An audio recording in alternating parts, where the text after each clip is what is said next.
Hello and welcome to Board Stupid. My name's Wayne. And I'm Matt. And this is a very special video. Oh, yes it is. As we are in end of year season. Yes. This is our top 10 games. For 2024. What a huge video this is. Yeah, and it's in 4K. So you can select 4K now. So, we went 4K. Board Stupid 4K. We've leveled up. Absolutely. Hit that button. And the other button that you should probably hit if you want to know. It's the subscribe button. Come on, guys. You know it. Yeah. If you enjoy what we're doing, let's roll it. Let's roll it with that sub. Absolutely. Hit that button and join us as we dig into our top 10 games of this year. Matt, what a year it's been. Oh, it's been a fantastic year. So many games. And yeah, we can't wait to talk about it. So I think we should dive in. Let's go. Rolling dice, feeling nice. Cardboard dreams and game schemes. Click subscribe, it's a vibe. Board Stupid's all we need. Board Stupid, game reviews for you and me. Board Stupid, here's what you should play and see.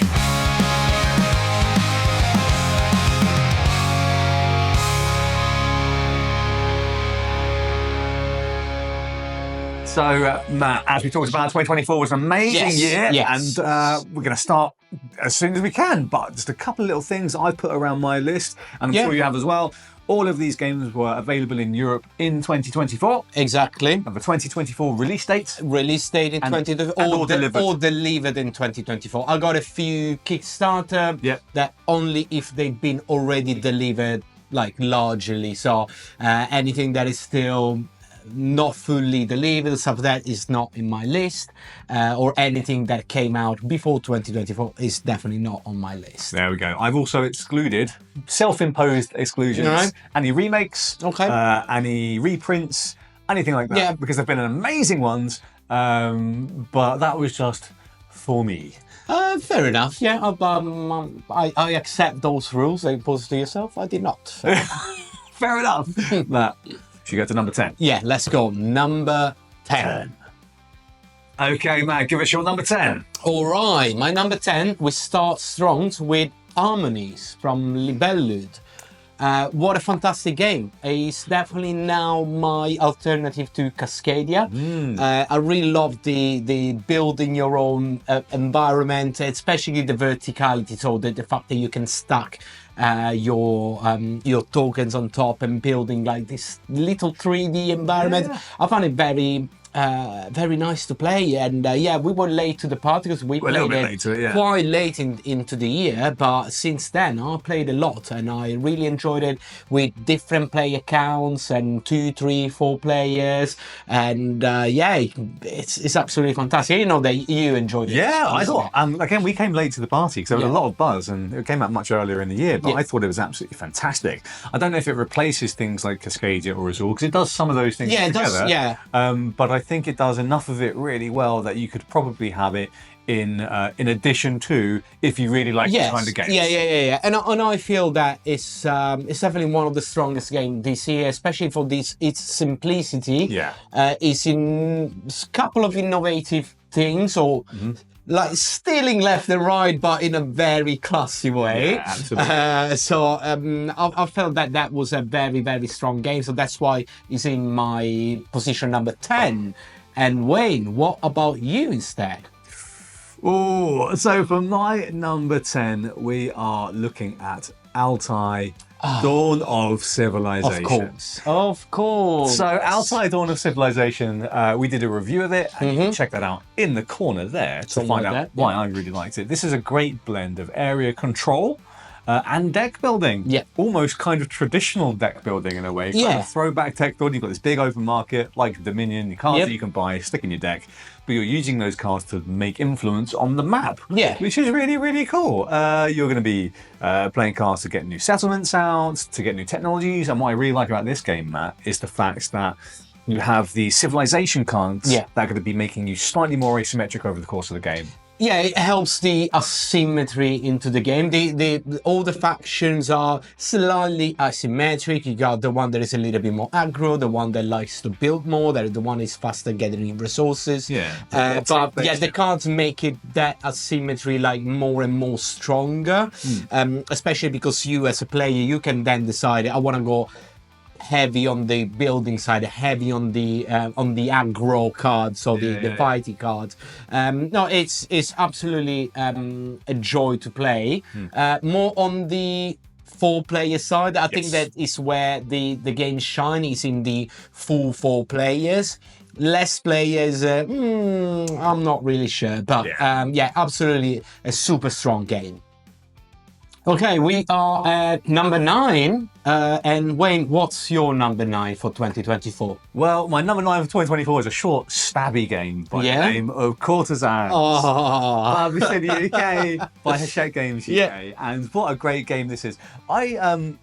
We saw this for the first time at UK Games Expo. Yes, it is. And it's sold out. Like, people in loved probably it. minutes. In seconds, in people minutes, love this game. And I'm not surprised. Really simple gameplay flow. Draw 3 cards, play 3 cards. With the twist being one has to go to you, one has to go to one of your opponents, and one has to go in the center table, at the queen's table. And that's going to be the thing that determines whether the cards in front of you are valuable or whether the cards in front of your opponents are valuable. Really smart gameplay with some stabby little backstabby stuff. It's very quick. You can play with a lot of people that are not board gamers. So still, again, the rules are pretty simple. And basically, when you put your cards on the center table, that is a very unique kind of like tapestry. Yeah, like tapestry. That's center board. And basically, you put in cards there to get a faction to go up or down. Showing favour with different families. Yeah, exactly. It's very nice and, as you say, very nice and stabby, because you can get really mean if you want, and it's a great party game for board gamers or for someone that wants a little bit more than just a simple party game. Yeah, and it's all done in 15 minutes or less. Yeah. All right. Okay, Matt, what about you? What's your number 9? My number 9 is Lord of the Ring Duel for Middle-earth. I know you say you didn't want to add any remix or reprint or reimplementation to your list, but I feel like this game is so good that it needed to be on the one of the best games for 2024. It's taking something strong as Seven Wonders Duel, mixing it up with Lord of the Rings IP, getting a great artworks and mixing it all together, give it a good shake, and bringing out one of the best 2-player games that you can find on the market at the moment. For a price that is super low as well. Yeah, it's a great price point, and we actually did a full review of it, which you can actually see here, so go check out that to find out why it is so good. And it's really good. It takes a great framework in Seven Wonders Duel, which is already one of the best 2-player games. It is, yes. But does more than just paint on the theme. It adds more mechanisms with the area control type bit as well. Kind of a little chase which replaces the back and forth of the tug of war of the Seven Wonders, which it does really, really well. I think it's a fantastic re-implementation. Yes, it is. It's again, what I said on the review. It's a 2.0 version of Seven Wonders Duel with a very strong IP like Lord of the Rings. So it's very much match made in heaven. Certainly is.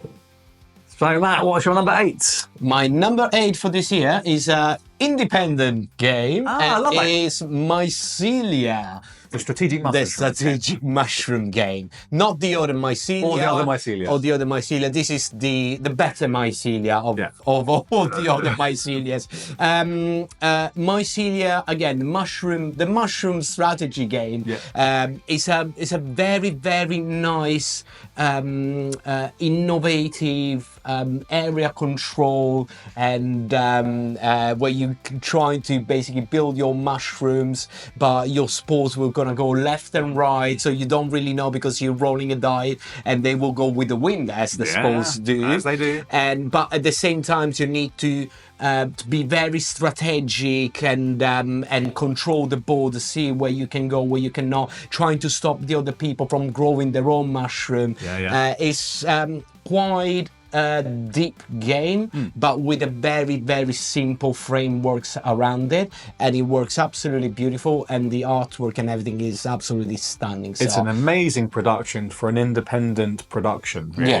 It's amazing. I love the whole creating sort of trains of resources. You've got connected resources together. Nice little hand management piece as well. It's a fabulous achievement from Jack at Splitstone Games, and I can't wait to see what he's got next. Yeah, absolutely. That's fantastic. And Wayne, instead, what is your number 8? My number 8 is the shiniest game on this list, which is River of Gold. River of Gold. Oh, we love River of Gold. I do love River of Gold. Yeah, Yes. I think it was really, really good. And again, we did a full review of it, which you can check out. I'm going to add all of the links below and up in the cards. Yep. So if you're watching this on laptop, you can then click on that.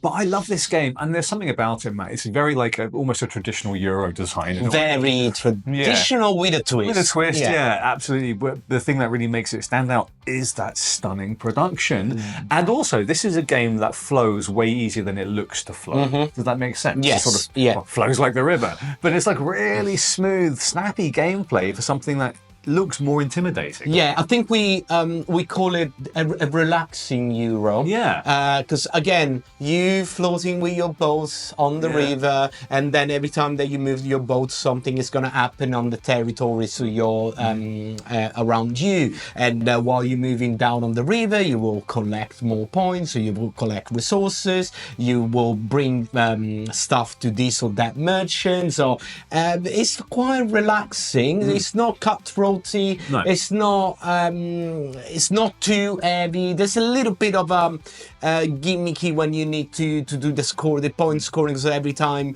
that you move in a certain territories, the people will get this or that. But apart from that, it's pretty relaxing and It's a great beautiful. game. And it's beautiful. Absolutely beautiful. So that is mine.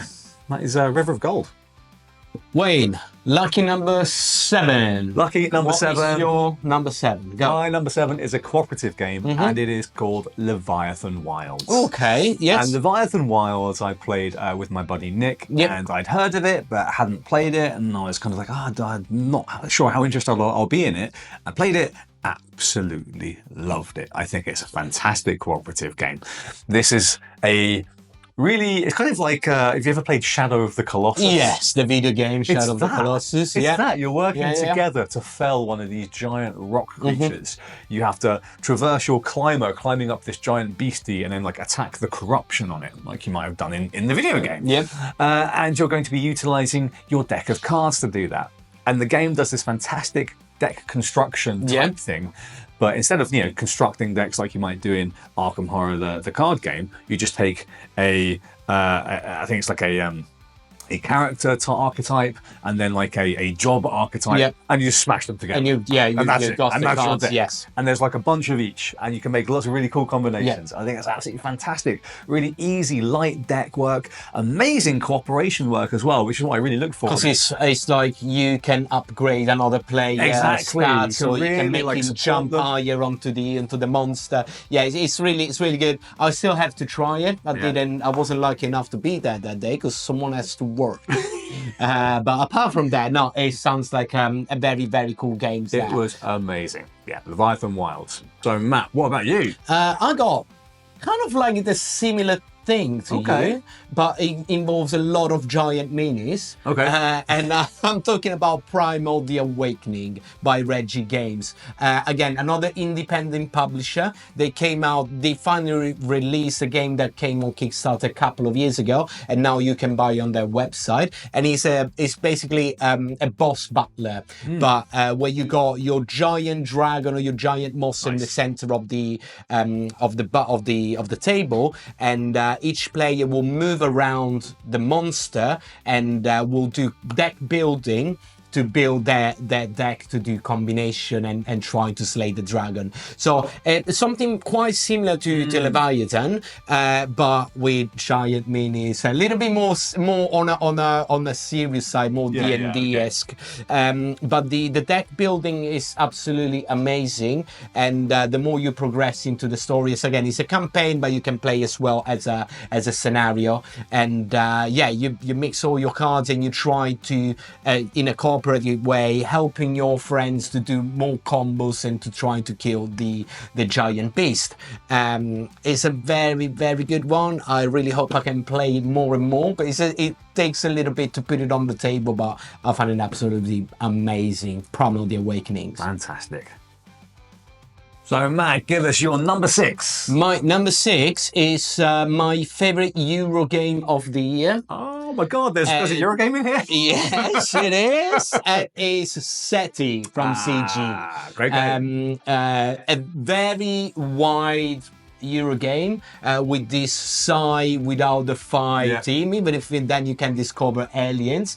But I really loved it. It's one of my favorite Euro game ever, probably. It's very wide, you can do a lot of things, but the fact that you can explore space, explore the planets, and getting resources and building your super engine and discovering aliens is very, very good. And I love all the small mini games inside the game that you need to keep track. Again, wide. It is wide, but I really, really enjoyed it every time that we played. Yeah, I think it's a fantastic game, Matt. It's a great pick.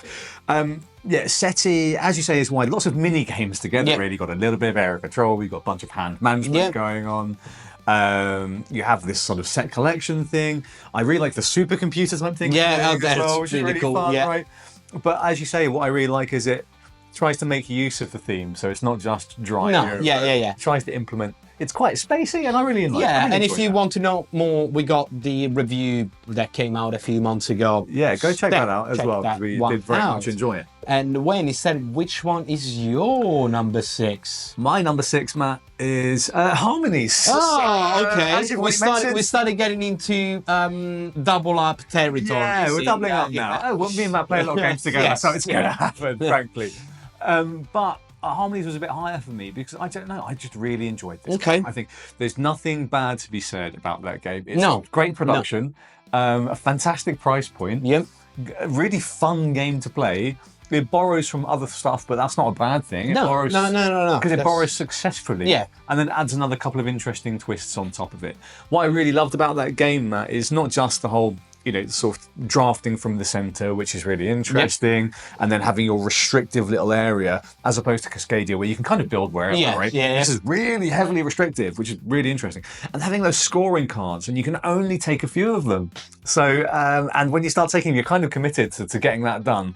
But when you're doing that, you might be sacrificing other scoring options. So there's that scoring friction that I like in those kinds of games. It's really good. Again, it's in my top 10 because of that. I really enjoyed it, and how the replayability the game has is fantastic. I think it's one of the games that's gonna stay in the collection for quite a while.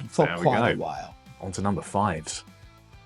Wayne, let's go to number 5. We're halfway through. What is your number 5? In the top half of my games of 2024 is, of course, Arcs. By Leading Games. Arcs is... I was wondering, where is Arcs going to be? Arcs is number 5.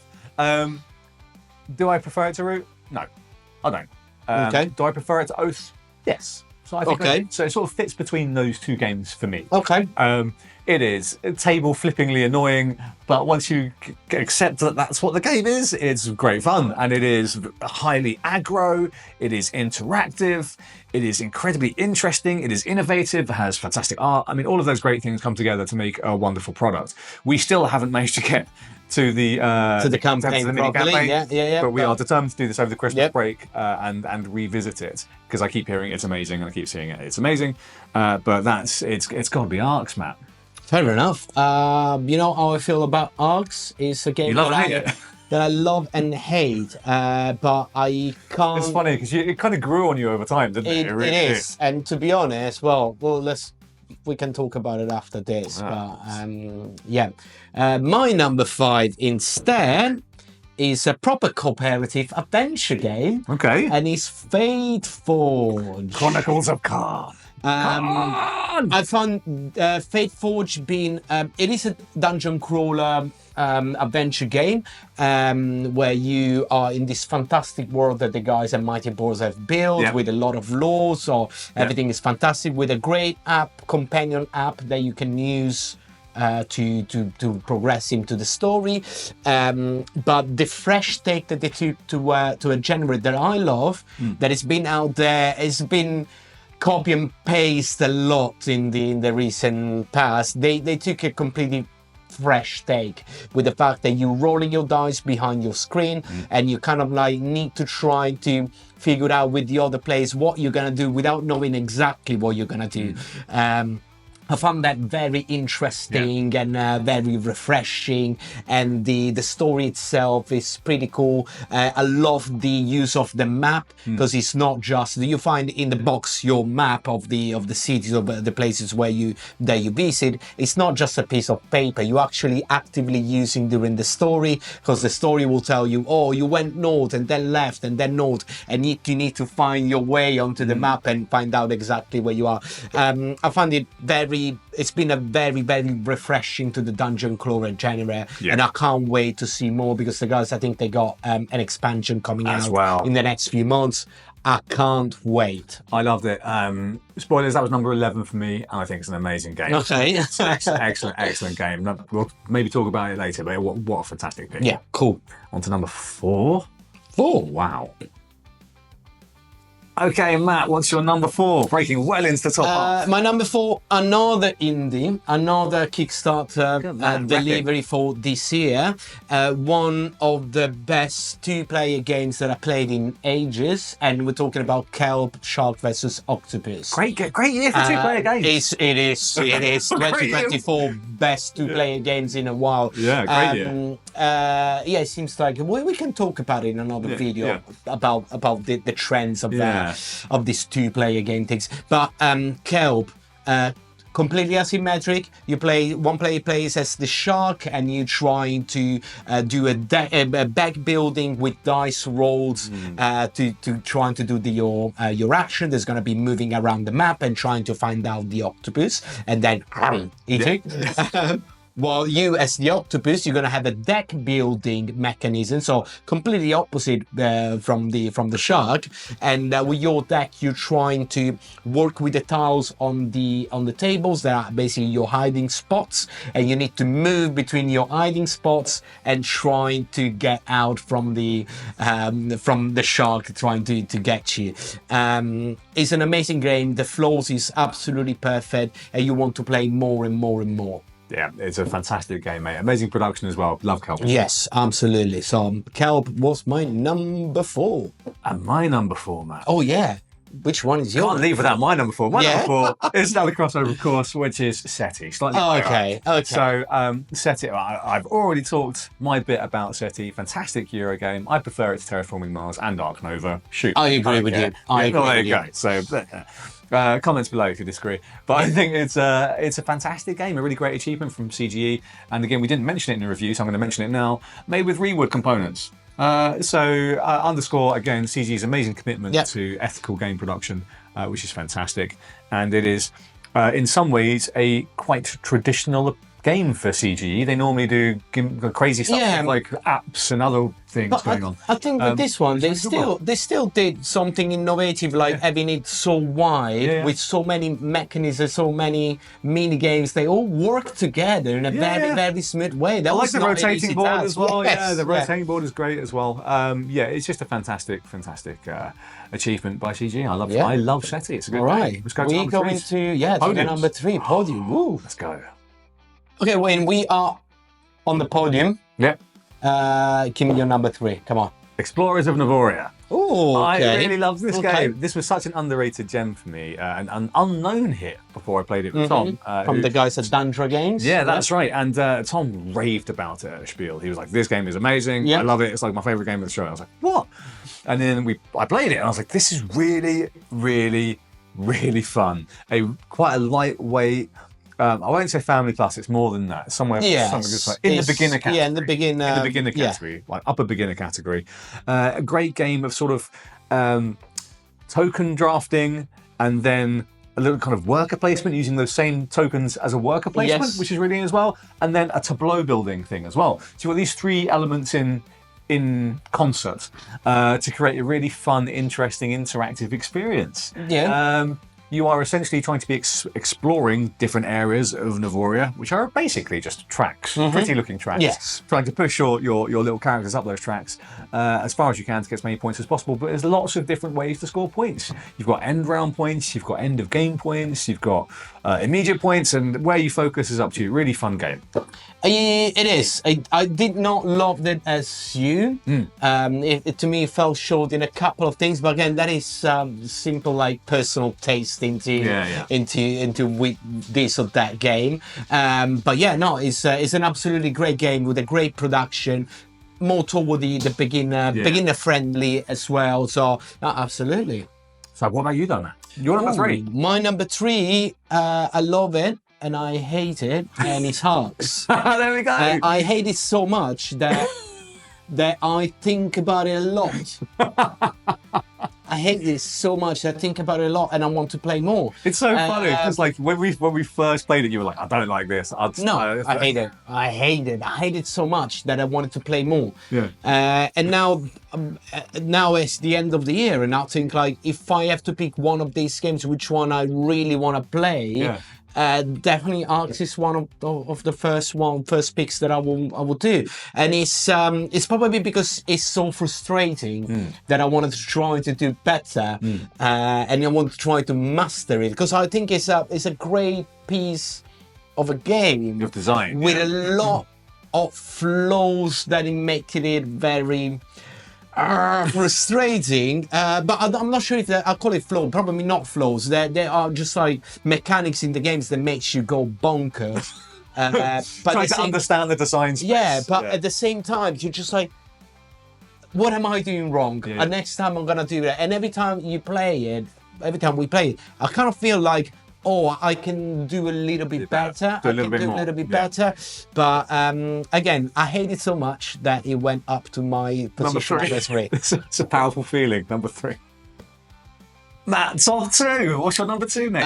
My top 2 is another 2-player asymmetric game. I know already what it is. I think you know it because it's not in your list yet, so it must be more or less in this position. I'm talking about Ironwood from Mind Clash. What a great game. Loved Ironwood. It's probably one of, not just in 2024, I think he went straight up in my top 10 ever. It's a fantastic asymmetric 2-player games where you got your deck building and your area control, that movement on the board with a completely different type of game when you play the Ironclad or the Woodwalkers.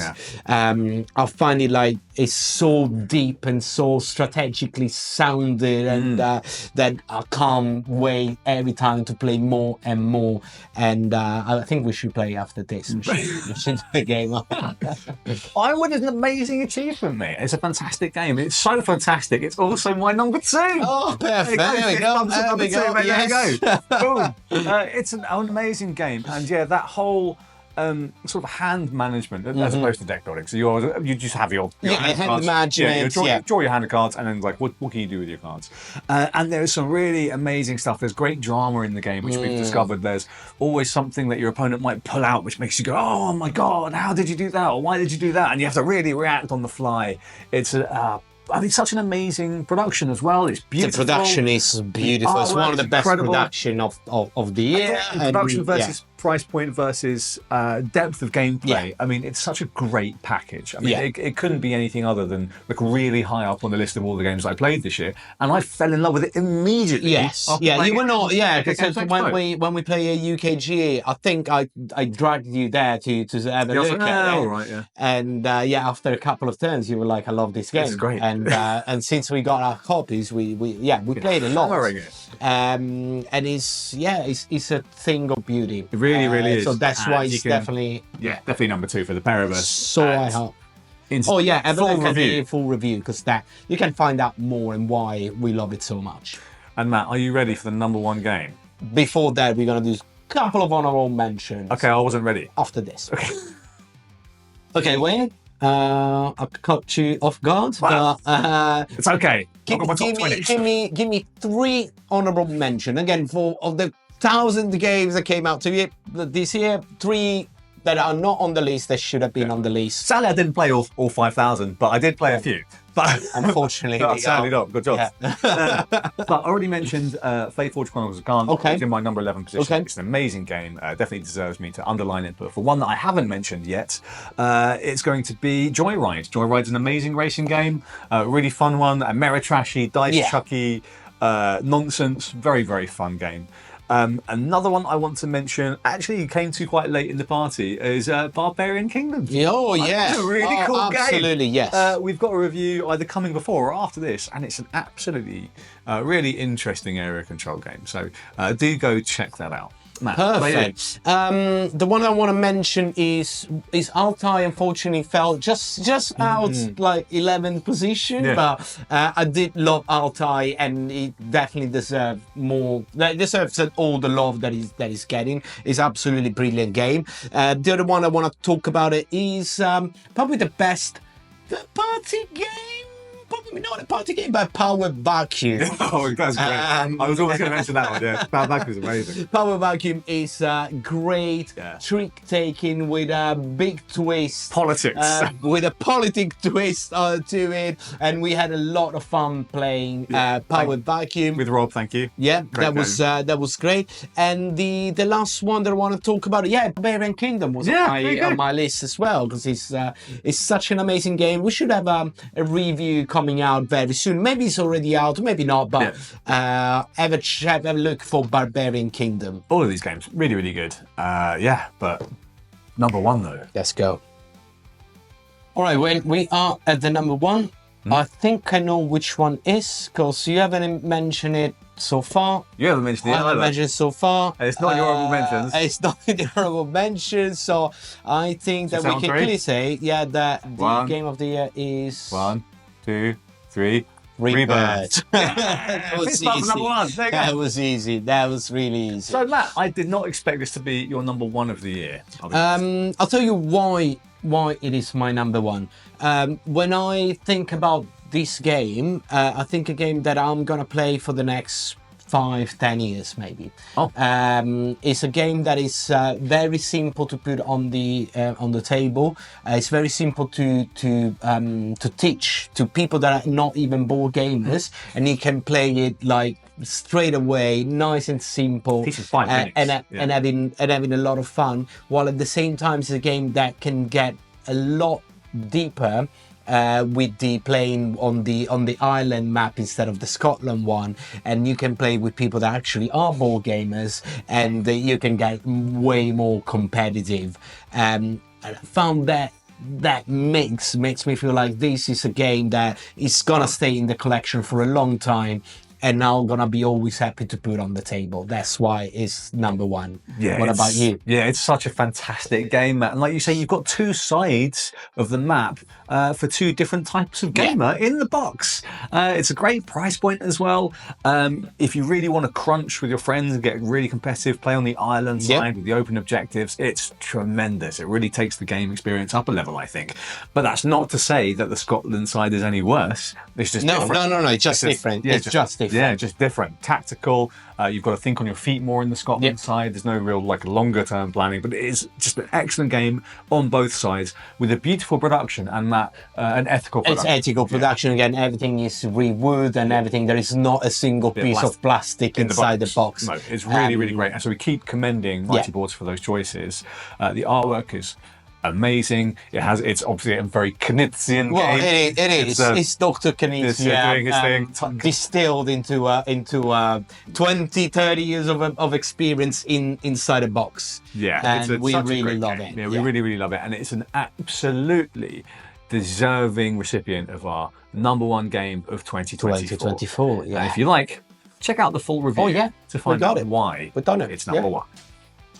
So, Matt, that was our top 10 of 2024. Yeah, what a year, guys. What a year. Yeah, I love this year. This has been our first full long year as a show, as a channel. It is. And now we are 4K. Now we're 4K. After year one, we got an upgrade of a camera and everything. But we only did that thanks to you folks. Absolutely. Watching the show.